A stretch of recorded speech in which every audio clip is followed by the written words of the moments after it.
Welcome everyone, Tactical Lich here, and today we have an exciting battle between Nurgle's PA and Golden Floof played on a Friday night fight tournament. This battle was not actually cast on stream because Nurgle's PA wanted to save this build until Faction War, concealing his trade secret. However, the Faction War is over and we are free to cast this. Basically, he is going for a super duper wide formation of Dwarf Infantry, a full front line of Dwarf Warriors mixed in with Longbeards, some of them with great weapons, mostly just a ton of Shieldwall, going as wide as possible, backed up by a second line of miners, one of them the Ekran's miners.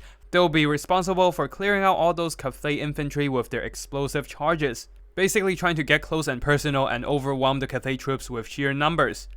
There are some slayers on the flank for some anti-large fighting power. Leading the army, we have Floric Ironbrow coming in on foot to minimize his hitbox and avoid getting hit by the Grand Cathay missiles. As for the other side of the army, we have the Grand Cathay going for a bit of anti-missile build here, a bunch of Onyx Crowmen trying to disrupt enemy missile units, and then at the back there, Crane Gunners was supposed to be a good counter artillery sniper unit.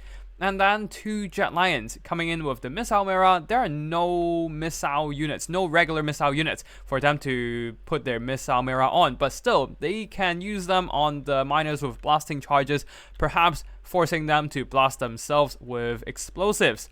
For the infantry fighting power, we have a bunch of Peasant Long Spears and also Jade Warriors guarding the two crane guns, plus a bunch of Peasant Horsemen on the flanks, providing a bit of a mobility.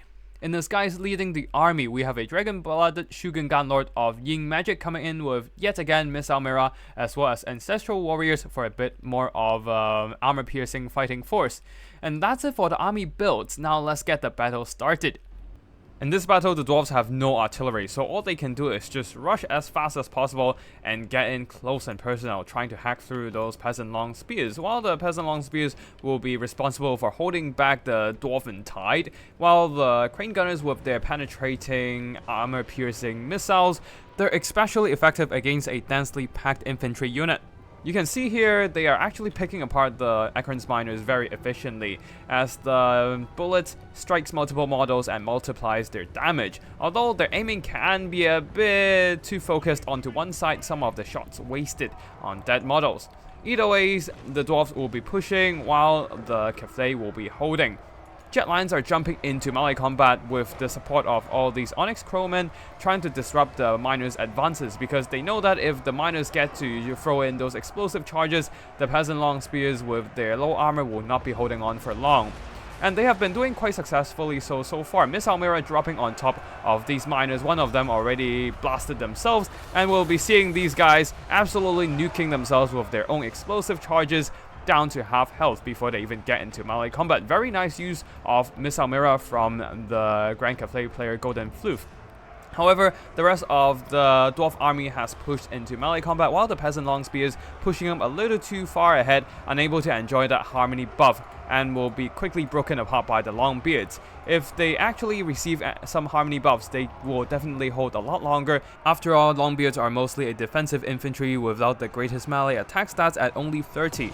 But without the harmony support, the Peasant Long Spears are easily broken apart by the Longbeards. And now the Crane Gunners are on the run, forcing Cathay to throw in the Jade Warriors that are in reserve. On the flank, Peasant Horses are trying to do some hammer and anvils, but this hammer actually got grind down by their targets.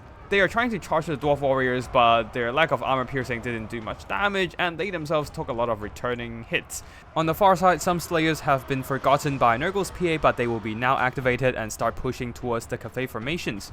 Some miners tries to move in through the gaps of the Cathay front line, but a nice summon of Ancestral Warriors have managed to finish them off with the support of some Onyx Crowmen. For flying infantry, these guys are surprisingly cost efficient, with 35 melee attack and 32 melee defense without anything buffing their stats.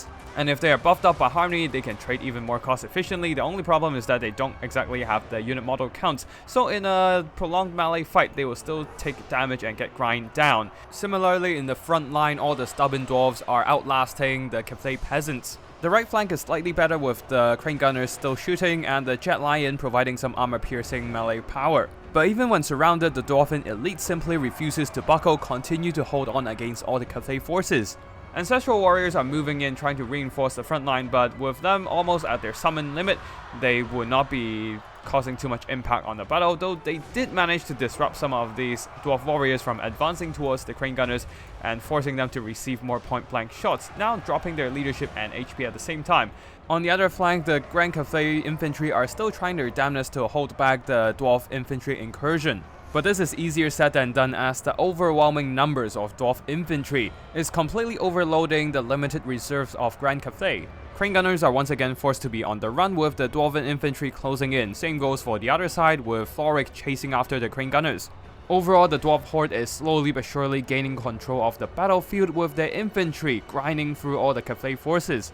You can see that the balance of power is slightly in favor of Cathay right now, though I don't really agree with this assessment. A lot of that balance of power came from all these crane gunners and the single entities being relatively healthy, but the problem is that there is no access to protect these crane gunners, so the slayers and the rest of the dwarf infantry can actually move in and continuously threatening them, easily silencing all the Cathay long-range missiles or outright shut them down. Sure, perhaps the retreating crane guns can gain a few moments of firing like right now, but it doesn't take long for the dwarf horde to resume their pursuit, and then once again the crane gunners will be silenced. One of the crane gunners you can see is already routed, and the other are not so far behind. With only 30 speed, they cannot escape the grasp of the faster slayers and will be hunted down by this unbreakable dwarf infantry. Now, Cathay do have the mobility advantage here, with the jet lines and Onyx Crowmen striking different parts of the battlefield. This allows them to concentrate their forces on more isolated dwarf elements. The Longbeards are fighting, but they are taking damage for sure, especially from the armor piercing of the Jet Lions. And on the local scale, the dwarves are losing certain engagements. However, overall, I still think the dwarves have control of the entire battlefield, because right now all the crane gunners have been shut down. A desperate attempt from the Shogun Lord, dropping an ancestral warrior summon trying to hold down the slayers and the rest of the dwarf infantry, but unfortunately one of the crane gunners have been shattered, the other trying to resume fire at the pursuing Longbeards, but unfortunately they would not be able to rout them off. Sure, the crane gunners might be able to break shields and reduce the missile block chance of the Longbeards, but Longbeards have some really sturdy leadership and will continue to press on against their targets, buying time for the slayers to rush over and push off the crane gunners once more, and the Cathay missiles will once again be silenced. Now over here, Grand Cathay still have a pocket of forces. All the Jade Warriors, Long Spears, and the Onyx Crowmen, supported by the Harmony from the Jet Line, are trying to grind through the Longbeards and Dwarf Warriors. The dawi might be resilient, but against a superior force, especially with an armor-piercing monster, they will still falter in time. Things are going quite differently on the other side, with only some tattered Jade Warriors and Peasant Horses plus a single Jet Line holding the line. More and more dwarf forces converge onto this spot, beating down all the remnants of Cathay. The Long Spears trying to reinforce this engagement, but that's not going to make too much of a difference because of how tattered the Cathay forces are in this pocket. Sure, they might have the benefits of Harmony, but there is a half-health Longbeard with great weapons, cutting them down with two-handed axes. At this point, it is pretty much two separate grind fights on two sides of the battlefield. The dwarf are losing on this side here, as the Peasant Longspears, Jade Warriors plus Onyx Crowman Blob, supported by the Jet Line, they actually managed to outtrade all the dwarf infantry. Some of the more tattered dwarf forces are on the run, but there is still one relatively healthy dwarf warrior standing their ground. This buys time for the dwarves to throw in more reinforcements like these completely fresh slayers, and at the back there are more tattered infantry moving in. Whatever's left on the dwarf side will be thrown into the fray. This will be quite a bit of infantry slog, so we are going into fast forward, speeding through the battle.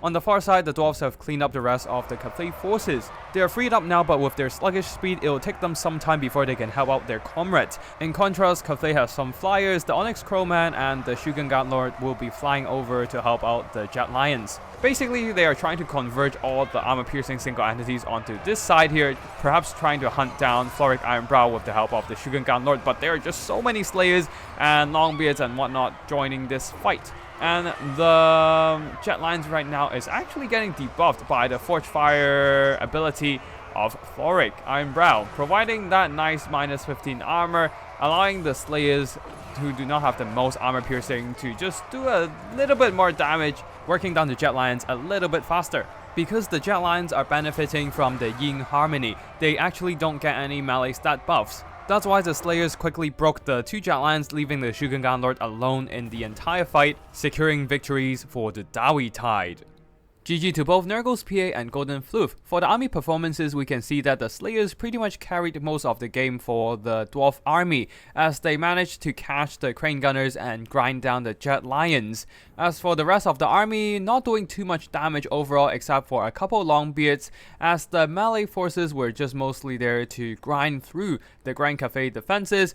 Some of these Dwarf warriors did earn back their value though, but the miners unfortunately being disrupted by either the Onyx Crowman or the Jet Lions, even hit by the Missile Mirror, forcing them to explode themselves in the face.